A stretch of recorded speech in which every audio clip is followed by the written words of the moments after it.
Good morning and welcome to Live in a Greenhouse on YouTube.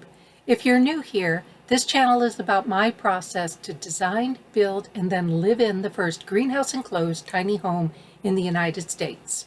We ended last time where Matt the builder had finished getting into the ground everything that needed to get into the ground between the house and the perimeter of the greenhouse, because once the greenhouse goes up, he won't be able to get heavy machinery in that area. The last task before starting to erect the greenhouse is to drill the post holes for the greenhouse frame.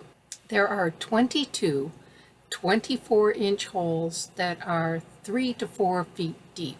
Matt wanted to wait to drill the holes until we knew when the installers would be here, so there would be less risk of somebody falling into one. Now that we know the installers will be here next week, it's time to drill the holes so they can be inspected and ready to pour concrete next week. But first, Matt and Dave need to set up the batter boards so they can locate all four corners and ensure that the holes are in the right location.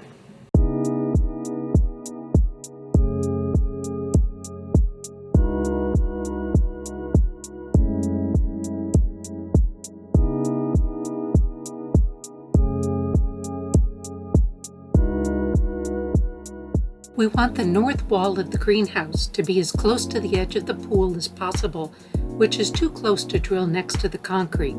So for these posts, sonotubes were attached to the outside of the pool wall. Now Matt will align the rest of the post holes with the row of sonotubes. My property was formerly 2.5 lots, and the southeast corner was set off the corner of where the upper lot met one of the lower lots.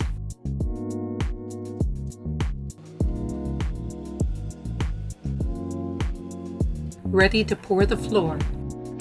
Onto the northwest corner that also must align with the sonotubes. The challenge on the southwest corner was working on the edge of the mound.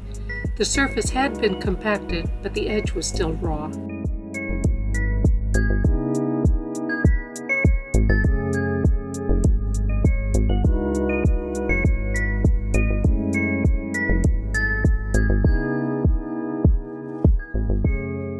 Then checking the parallel lines are the same and diagonals are the same.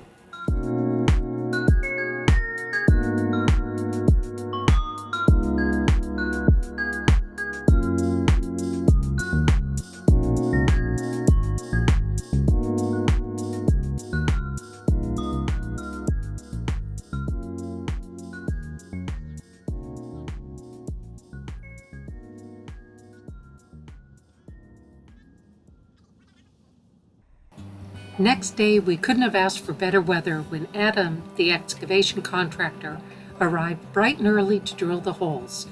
Space is tight around the house foundation and will be tighter after the holes are drilled along the south side. So once his machine was on site, Adam and Matt decided on their plan of attack.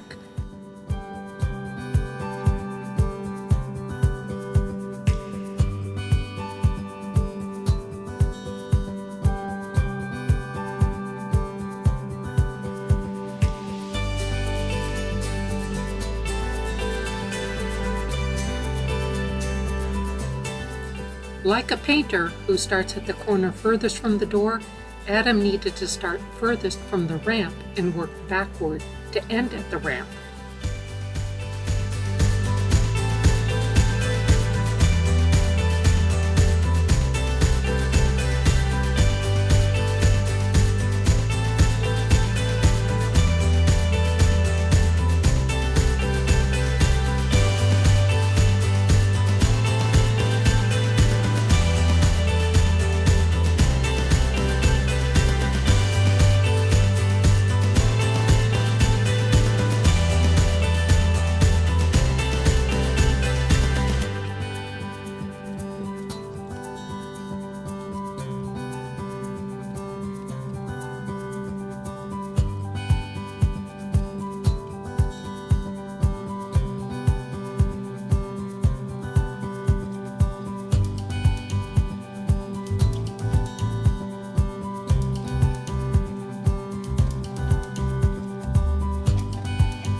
As I'm working my day job during the construction, I usually set up the GoPro and let it run.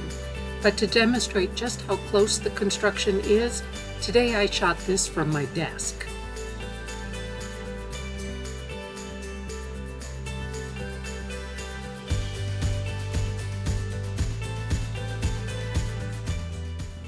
The previous property owners installed an RV pad and a couple cabins with water and a 3-part septic system, so there's a lot of existing pipe running throughout my property. If you've been following along, you'll know Matt can't catch a break on this project. Every time he digs, he runs into the old water or septic lines. Hitting lines to the septic drain field hasn't been a problem because it's no longer used and will be replaced with the construction. But today, hit the drain line from the trailer, so repair needed to be done.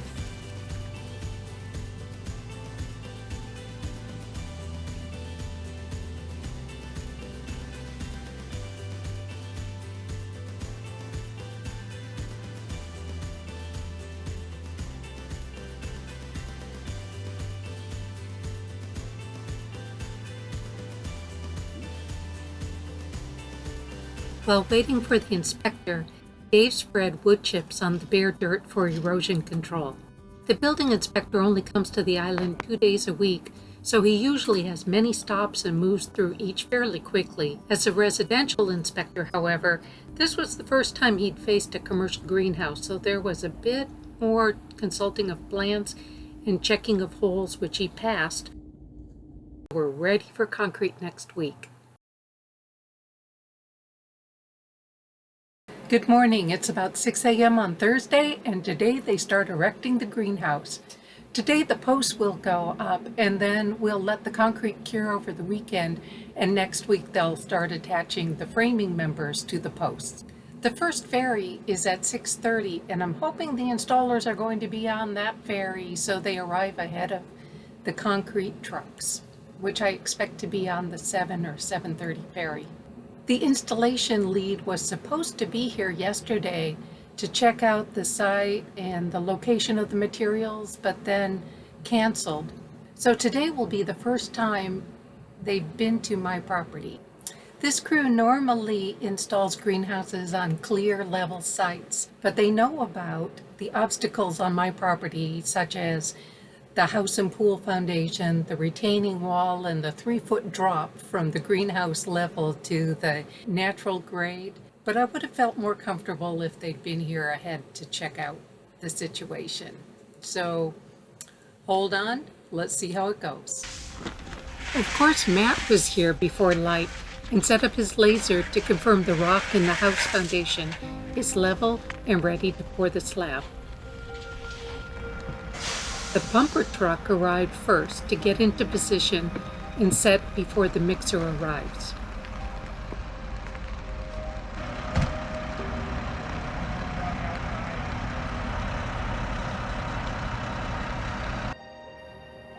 There were 22 steel posts to carry from the edge of the driveway under the pumper stabilizer leg and down to their respective hole.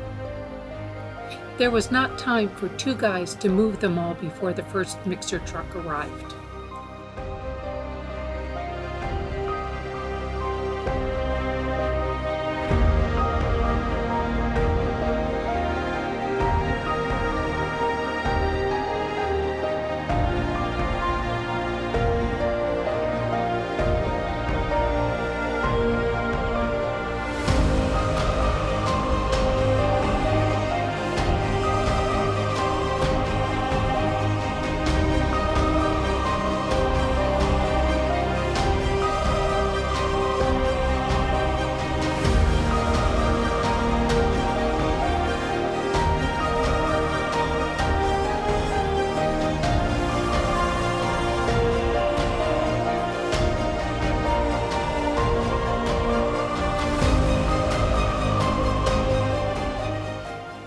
Matt and Dave also helped move posts, while the pumper operator stood by waiting at hundreds of dollars per hour.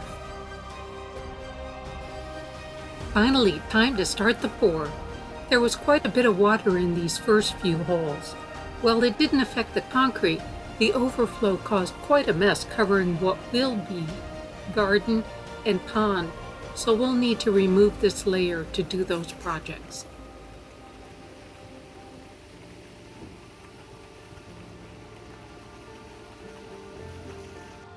Matt and Raul moved more posts.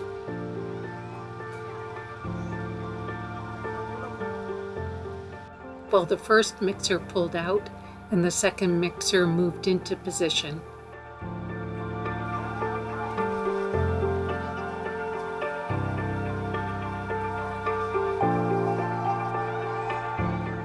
Dave and Matt laid the plastic sheeting before starting that pour.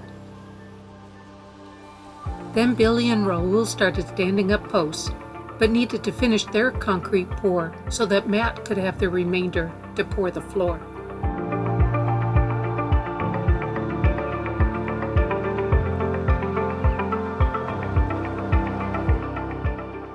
As usual, Matt and his crew were organized and efficient.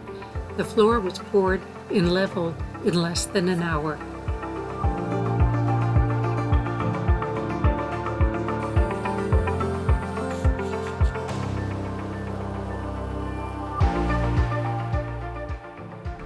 Meanwhile, Billy and Raul worked on standing up posts.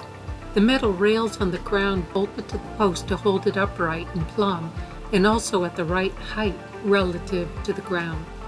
The process appeared to be to stand the post in the hole where it would sink too low, so then it was levered up to meet where it could bolt to the rail.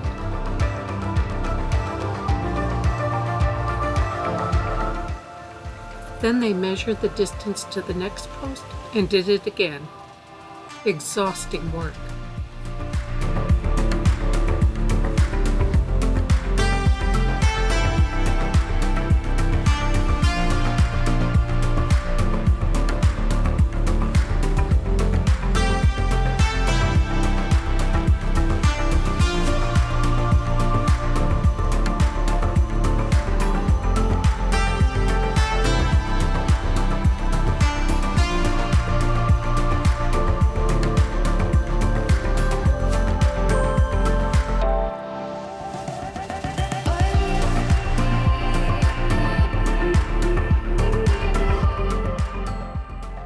Time for the mixer to wash out and the pumper to fold up.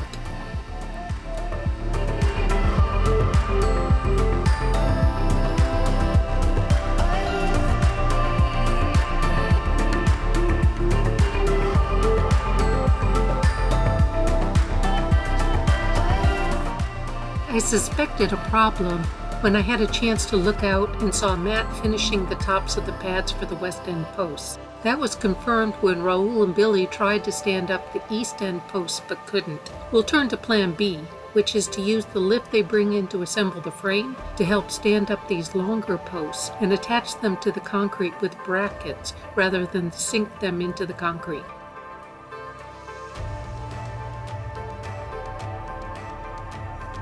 So they moved on to the north wall posts while Matt floated the floor.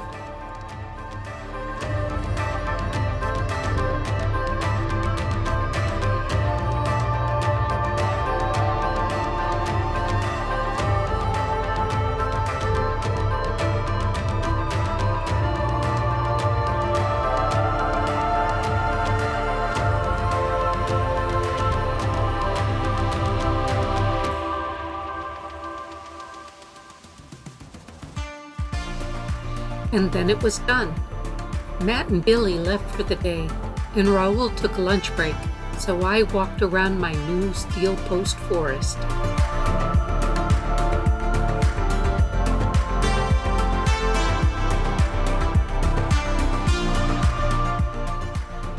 After lunch, Raul returned to start sorting parts and assembling frame components.